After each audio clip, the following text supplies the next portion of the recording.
नमस्कार, मैं संतोष सिंह और आज हम बात करेंगे तेजस्वी के उस प्रोटेस्ट का, जिस प्रोटेस्ट के सहारे तेजस्वी बिहार में विपक्ष जैसी बात भी है वो संदेश देने की कोशिश की है।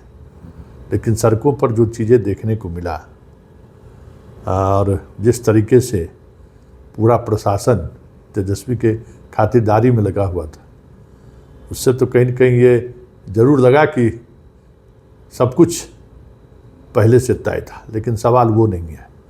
नेता प्रतिपक्ष भी एक सरकार का एक अंग होता है। स्थानीय प्रशासन ने भी बड़ी दिलेरी का परिचय दिया है। गर्मी में सब के सब परेशान थे। उस पर कैनन चलाना, उस दौरान तेजस्वी के सांसद की प्रतिक्रिया, उनके चेहरे का भाव, सब कुछ मीडिया वालों ने देखा है। लेकिन एक बात जो सबसे महत्वपूर्ण बात है कि जिस मुद्दे को लेकर आज तेजस्वी सड़क पर उतरे थे, वो मुद्दा कितना प्रभावी होगा ये तो आने वाला वक्त बताएगा। लेकिन सड़क पर तेजस्वी उतर सकते हैं। सड़क पर तेजस्वी उतरकर आंदोलन का स्वरूप भी दे सकते हैं, रूप भी दे सकते हैं। और जिस तरीके का भीड़ जुटा था वो तेवर और केलेवर आरजेडी का अभी भी बना है। कम से कम ये संदेश तो जरूर छोड़ गया कि कार्यकर्ताओं के मामले में आज भी आरजेडी किसी पार्टी से कम नहीं है। कैडर बेस्ड पार्टी बीजेपी है, उनके पास भी कार्यकर्ताओं की फौज है। वामपंथी पार्टियों के पास भी कार्यकर्ताओं की एक फौज है। लेकिन राजद के कार्यकर्ताओं में भी अभी भी उत्साह और जोश बना हुआ है। ये आज पूरे प्रोटेस्ट के दौरान देखने को मिला। ये एक बड़ा चेंज दिखा और अपने कार्यकर्ताओं से तेजस्वी कनेक्ट करते हुए दिखे। लेकिन राजनीति जो है पार्ट टाइम जॉब नहीं है, राजनीति फुल टाइम जॉब है। 24 घंटे आपको सक्रिय रहना होगा। 24 घंटे आपकी सक्रियता दिखनी चाहिए। सिर्फ ट्विटर पर ही नहीं और सोशल मीडिया पर ही नहीं, सदैव भी उपस्थिति देखना पड़ेगा। वैसे प्रशांत किशोर आगे आगे चल रहे हैं, पीछे पीछे तेजस्वी भी पहुंच रहे हैं। तेजस्वी ने मधुबनी वाले मामले में परिजनों से बात भी किया है।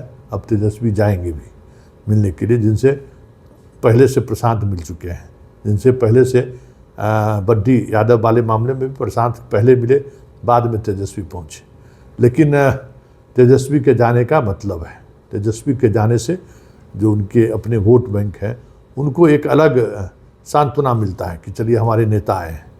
लेकिन इन सब से इतर जो सबसे महत्वपूर्ण बात है कि जो कुछ भी आज पटना के सड़कों पर दिखा, जिस तरीके से डाक बंगला पर ब्रिकेटिंग तोड़ते हुए भीड़ आगे बढ़ती चली गई और आर ब्लॉक पर उन्होंने गिरफ्तारी दिया, जो कुछ भी चला उसमें एक बात, खास बात जो देखने को मिले कि आरजेडी का कार्यकर्ता का जो मिजाज पहले रहा करता था, वो मिजाज थोड़ा अनुशासित दिखा। मतलब अनुशासन के साथ, मतलब तेजस्वी का वो पाठ, अनुशासन सबसे बड़ा ज़रूरी है। नहीं तो अमूमन आरजेडी के बंद कॉल पर या आरजेडी के प्रोटेस्ट मार्च पर खोंचा वाले से बदमाशी, दुकानदार से बदमाशी, पुलिस से बेवजह उलझ जाना, ये सब मिजाज रहा है। लेकिन आज वो चीज़ें नहीं दिखा। हाँ, एक नए तरीके से 47 को लेकर विरोध था, तो 47 मतलब नकली 47 लेके कार्यकर्ता जुटे, वो अपने तरीके से अपनी बात को रखा। मतलब एक सांकेतिक तौर पर वो जिस मुद्दे को लेकर विरोध कर रहे थे, वो मुद्दा कहीं न कहीं तस्वीरों के सहारे भी दिखाने की कोशिश हुई। लेकिन यह कितना प्रभाव छोड़ेगा। एक तरफ गर्दनी बाग में धरना प्रदर्शन भी चल रहा है, कल तेजस्वी वहाँ भी गए थे। लेकिन बिहार में जो सबसे ज़्यादा इस तरीके के नेटवर्क की वजह से प्रभावित है परीक्षा वाले मामले में, फिर भी वो टेम्परामेंट या वो फिजा नहीं बन पा रही है जो जंतर मंतर और रांची में देखने को मिला है। तो ये क्यों नहीं बन पा रहा है?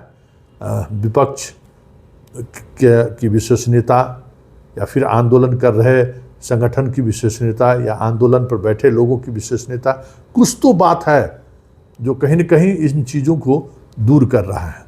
नहीं तो आज तेजस्वी में छात्र भी दिखे, उनके पार्टी के नेता भी दिखे, लेकिन वो बात नहीं दिखी जिस बात को देखने की के दरकार लोग कर रहे थे।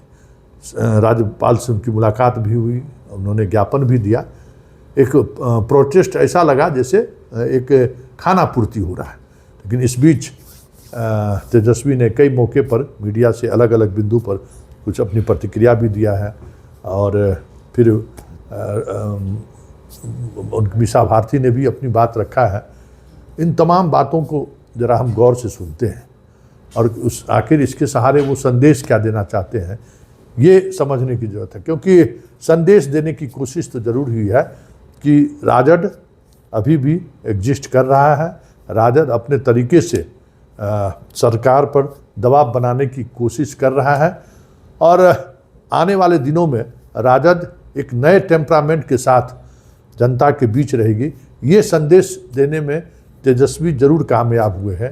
लेकिन सबसे बड़ी बात है कि राजनीति पार्ट टाइम नहीं है, राजनीति फुल टाइम है, और तेजस्वी को पटना में रहना पड़ेगा, तेजस्वी को बिहार में रहना पड़ेगा, और हर छोटी बड़ी घटनाओं पर, सिर्फ ट्विटर पर ही नहीं, मीडिया से ही नहीं, स्वतः स्फुर्द जो चीज़ें होती हैं, जो दिखता है, अन्य कार्यकर्ताओं को हम भेजें, पार्टी के विधायकों को भेजें, फिर अगर कोई बड़ी बात है तो हम खुद बाहर निकलें।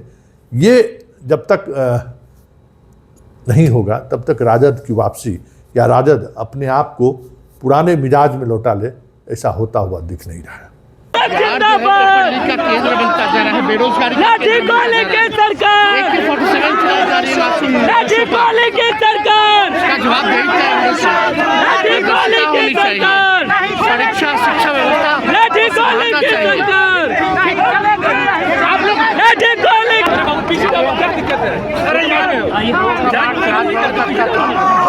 लेकिन इनकम टैक्स से ही रोक दिया गया है।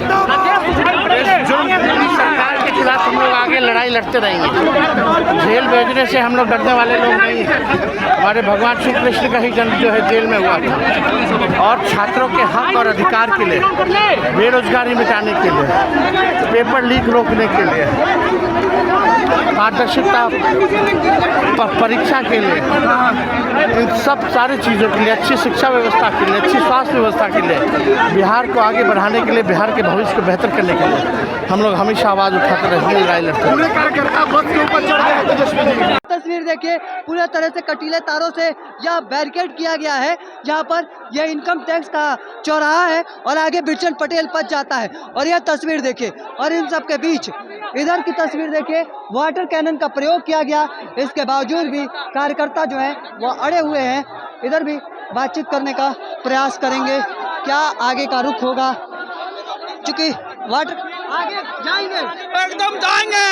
और एक को 14 चला के देख लिया है, अब कौन सी चलाएंगे देख लीजिए। सम्राट कुछ भी चलाएगा, उसके लिए हम लोग डरने वाला नहीं है। हमारा शहर तेज यादव आगे बढ़ चुका है, हम उनके साथ हैं। लाठी को लेके हम लोग, यह तस्वीर देखिए, वाटर कैनन चलाया जा रहा है कार्यकर्ताओं के ऊपर, और कार्यकर्ता देखिए यहाँ पर, ये देखिए कार्यकर्ता नाच रहे हैं। यह तस्वीर देखिए, कार्यकर्ता जो है वह लगातार नाच रहे हैं, कोई थमने का नाम नहीं ले रहा है। इधर जो कार्यकर्ता है वह लगातार अड़े हुए हैं, वाटर कैनन चलाया जा रहा है। देखिए काफी जबरदस्त रहा तेजस्वी जी, क्या कहेंगे? वाटर कैनन का प्रयोग किया गया, आप जनहित के मुद्दों को लेकर के सड़क पर उतरे, पुलिस के द्वारा आप पर वाटर कैनन चलाया गया, क्या कहेंगे आप आगे? पुलिस आगे लड़ाई जारी रहेगी, हम लोग रुकने वाले लोग नहीं हैं, चाहे गोली चलाए या जेल भेजे। नाम वाम सब पता वता सब ले लिए हैं, बायोडाटा हम लोग अपना सब जमा करा दिए हैं।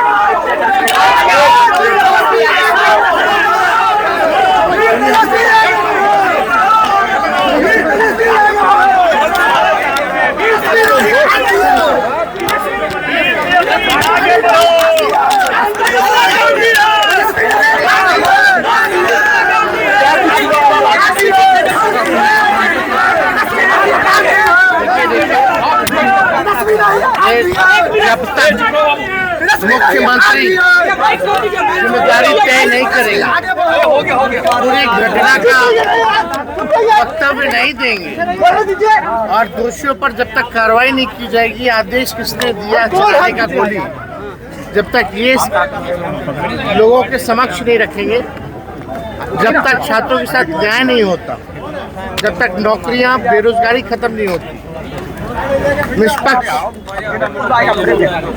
परीक्षाएं पारदर्शिता ढंग से नहीं होती और जितना पेपर लीक बंद हो जाए जितना जल्द से जल्द उतना अच्छा है, वरना हम सब लोग जो है ये लड़ाई को जो है लड़ते रहेंगे।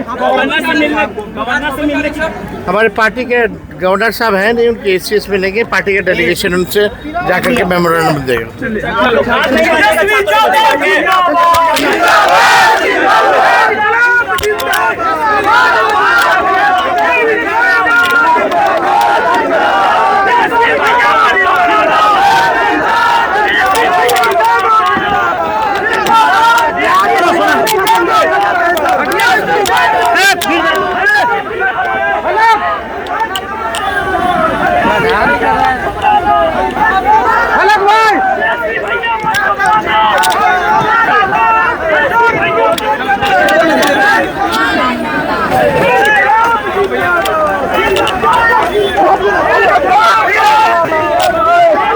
इसको सरकार को देखना चाहिए कि इसे सरकार कैसे देखती है। सरकार एक चेतावनी के तौर पर देखती है, एक डर के तौर पर देखती है, एक युवा ताकत के तौर पर देखती है और एक ऐसी ताकत के तौर पर देखती है जो किसी से भी रेजिग्नेशन ले सकता है और सत्ता से हटा सकता है। और इसका एक ताज़ा उदाहरण हमने दिल्ली में देखा कि धर्मेंद्र प्रधान जी को अल्टीमेटली उनको रिजाइन करना ही पड़ा। और यहाँ के जो शिक्षा मंत्री हैं कह रहे कि हमसे रेजिग्नेशन ले लेंगे, हमको जानते नहीं है क्या? जानते तो हम प्रधानमंत्री नरेंद्र मोदी जी को भी थे, और जिसमें जो है कहते थे कि हमारे यहाँ इस्तीफे नहीं हुआ करते, वहाँ इस्तीफा हुआ। तो इसलिए चैलेंज न करे किसी को ये सरकार कि हमको नहीं जानते, सबको सब कोई जानता है।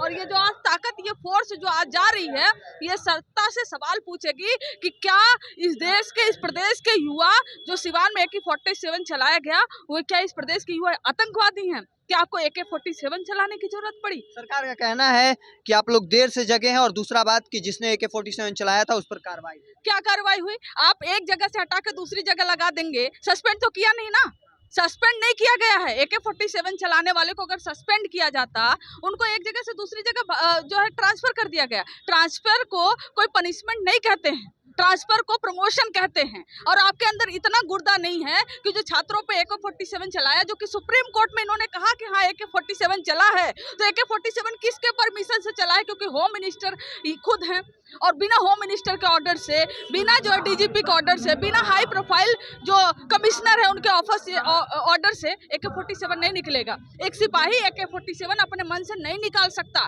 इसका मतलब ये सरकार के एक मुख्यमंत्री का, गृह मंत्री का पूरी तरह से ऑर्डर था AK-47 चलाने के लिए, और इसकी जवाबदेही आज सम्राट चौधरी जो मुरैठा बांध हैं, जो खैनी खाते हैं, कहीं भी स्टेज पे बैठकर खैनी चबाने लगते हैं, वो खुद आज देंगे।